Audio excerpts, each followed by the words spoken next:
pense que le problème le plus important, c'est que j'avais l'impression de faire du mal à mes enfants. Au lieu de les aider à se construire et à se sentir bien, je, je les humiliais, quoi. Et pour qu'ils m'obéissent. Enfin bon, c'est pas du tout ce que je voulais faire. Et et j'avais l'impression d'avoir un impact négatif sur eux. Et je voulais absolument arrêter ça. Et je me sentais complètement impuissante et pas du tout compétente pour arrêter ça. En fait, je n'y arrivais pas. J'avais lu plein de livres sur l'éducation et sur la parentalité. Et puis, ça faisait rien. Ça faisait pas rien du tout dans le sens que je retenais des choses, mais ça changeait rien. En premier lieu, mon couple.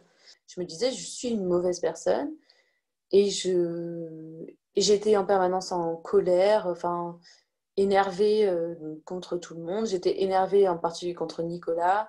Je supportais plus rien de ce qu'il faisait. J'avais l'impression qu'il me respectait pas. Et je supportais pas comment il parlait aux enfants non plus. Et il refusait le dialogue par rapport à ça. Et je me voyais, je me voyais le quitter. Et puis aussi dans mon travail, j'avais l'impression de jouer à la gentille. J'avais l'impression de me faire passer pour quelqu'un que j'étais pas. Et j'avais plus aucune confiance en moi. Je me disais, mais arrête de faire semblant d'être un bon médecin, arrête de faire semblant d'être sympa avec les patients. Tu sais bien ce que tu es, c'est une mauvaise personne qui n'est même pas capable d'apporter des bonnes choses à ses enfants et qui en fait n'a qu'une envie dans la vie, c'est de dominer, écraser, se faire obéir. Et voilà.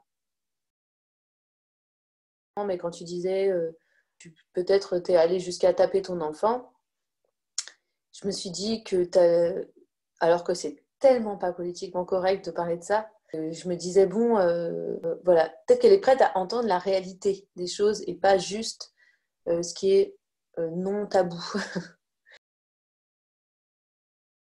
Je pense que j'aurais peut-être fait une dépression ou j'aurais craqué en tout cas. Que ça marche pas, que ça change rien, que j'y arrive pas. J'avais peur de ce que j'allais dire aussi, de ce que ça allait me faire de mettre ça au grand jour.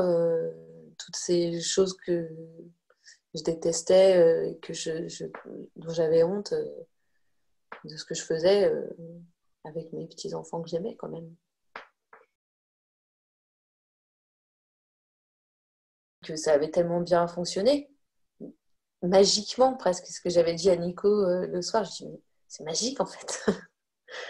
En fait, je me suis rendu compte de l'impact, en fait, à quel point la façon de s'adresser aux enfants était vachement importante en fait, que ça changeait tout et que ça fonctionnait surtout. Parce que j'avais tellement peur que ça fonctionne pas.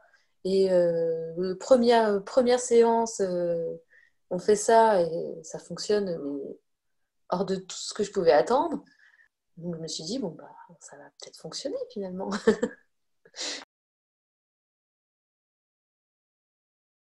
Bon, ce qui a changé, c'est que je me sens plus perdue en fait, que je fais plus jamais, je dis plus jamais de phrases que je regrette à mes enfants, j'ai plus jamais de mouvements violents envers Lucien, que je suis plus enragée contre Nico.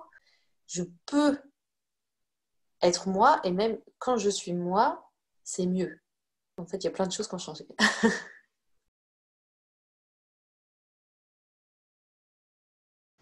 J'ai l'impression que ça m'ouvre plein de possibilités pour la suite. Des fois, je me demande ce que ça aurait fait si j'avais osé être comme ça, je sais pas, à 18 ans.